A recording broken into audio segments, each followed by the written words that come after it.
एक समय की बात है, एक पंडित जी थे। उनके घर के पास राम सीता का मंदिर था। वह उस मंदिर के पुजारी थे। मंदिर में हर मंगलवार को राम कथा सुनाते थे। उनकी राम कथा सुनने के लिए बहुत दूर दूर से लोग आते थे। बड़े मधुर भजन भी गाते थे।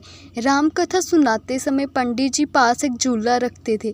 पंडित जी को विश्वास था कि राम कथा सुनने के लिए हनुमान जी आते हैं और इसी झूले पर बैठकर कथा सुनते हैं। लोग उनकी भावनाओं का सम्मान करते और सब झूले के सामने हाथ जोड़कर बैठ जाते। पंडित जी का एक दोस्त था जो वकील था और बहुत पढ़ा लिखा और विद्वान था। वह भी राम कथा सुनने आया करता था। वकील साहब से पंडित जी की बहुत पक्की दोस्ती थी। एक दिन वकील साहब ने पंडित जी से कहा, पंडित जी, ये राम कथा सुनाते समय ये जो खाली झूला आप अपने पास रखते, मुझे बड़ा बुरा लगता है। खाली झूला रखने का क्या मतलब है? सब उस खाली झूले के सामने हाथ जोड़कर बैठे रहते हैं, अच्छा नहीं लगता। पंडित जी ने कहा, वकील साहब, ये कोई आम झूला नहीं, हनुमान जी इस झूले पर बैठकर मेरी राम कथा सुनते हैं। वकील साहब बहुत पढ़े लिखे व्यक्ति थे, बिना सबूत के वह मानने वाले नहीं थे। अब पंडित जी और वकील साहब में विवाद बढ़ गया। वकील साहब बोले, अगर झूला वहाँ से नहीं हटा तो हमारी दोस्ती ख़त्म हो जाएगी। पंडित जी ने कहा, हनुमान जी बैठेंगे तो उसी झूले पे। अब वकील साहब ने कहा, चलिए शर्त लगाते हैं, कल मंगलवार है, कल यदि आपने साबित कर दिया कि हनुमान जी आपकी रामकथा सुनने आते हैं तो मैं अपनी वकालत छोड़कर आपके इस मंदिर का सेवक बन जाऊंगा। लेकिन अगर आप ये साबित नहीं कर पाए तो आपको पूरी ज़िंदगी मेरा नौकर बन के रहना पड़ेगा। पंडित जी ने बिना कुछ सोचे शर्त मान ली। वकील साहब अपनी चालाकी पर खुश होते हुए वहाँ से चले गए। पंडित जी घर आए और सोचने लगे, ये मैंने क्या कर दिया, बिना सोचे शर्त लगा ली। भगवान साक्षात कैसे आएंगे? और अगर साबित नहीं कर पाया कि हनुमान जी कथा सुनने आते हैं तो सारी ज़िंदगी नौकर बनकर गुजारनी पड़ेगी। सारी रात पंडित जी रोते रहे और रात जागते जागते बिताई।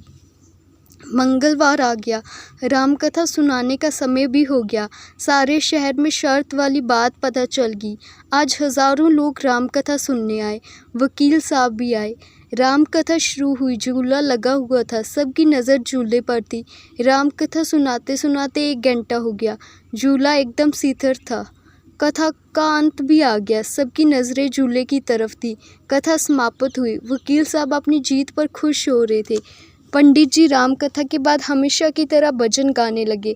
आज उनकी वाणी में अलग तरह का उत्साह था। वह भजन गाए जा रहे थे, आंखों से आंसू टपक रहे थे। हजारों की भीड़ खामोश खड़ी थी। झूले की ओर सब देख रहे थे।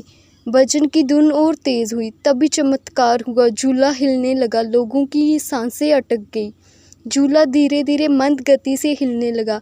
पंडित जी अभी भी भजन गाने में मगन थे, उनकी आंखें बंद थी। झूला ऐसे आगे पीछे हल्का हल्का झूलने लगा जैसे उस पर कोई बैठा हो।